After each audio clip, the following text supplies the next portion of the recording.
అది ఇప్పుడు చూస్తే అర్థమవుతుంది కదా, అంటే చాప కింద నీరులాగా ప్రజలు మార్పు కోరుకున్నారు. అట్లా విజయ్ కి కొంత అడ్వాంటేజ్ అయింది. ఇప్పుడు రామారావు గానీ, ఎంజీఆర్ గానీ, చిరంజీవి కూడా అన్ని సీట్లు వచ్చినాయి. ఆయన అట్లనే కంటిన్యూ అయితే ఆయన కూడా ముఖ్యమంత్రి అయ్యాడు. ఆయన కాంగ్రెస్ లో విలీనం చేసుకున్నాడు. జయలలిత కూడా సినిమా రంగం నుంచి వచ్చింది. అంటే సినిమా వాళ్ళకైతే ఒక అడ్వాంటేజ్. ఇప్పుడు మహేష్ బాబు వచ్చినా, ఎన్టీఆర్ వచ్చినా, వాళ్ళు ఏంటంటే ఈజీగా ఆల్రెడీ పబ్లిక్ అందరికి తెలుసు. వాళ్ళు కమిటెడ్ గా పబ్లిక్ లో తిరిగిరు అనుకో, నిజాయితీగా పని చేసారు అనుకో, వాళ్ళకు చాలా ఈజీ అంటున్నా.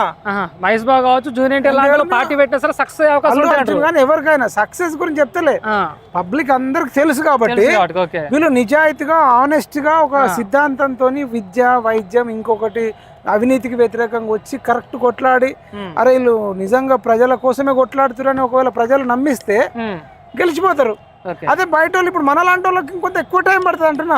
మనము తెలుసు కానీ వాళ్ళు ఏంటంటే చదువు రాని వాళ్ళకి కూడా తెలుసు, చదువు వచ్చిన వాళ్ళకి తెలుసు, అందరికి తెలుసు, దాదాపు 99%. మనం ఏంటంటే యూత్ కు సోషల్ మీడియాలో యాక్టివ్ ఉండేటోళ్ళకి తెలుసు.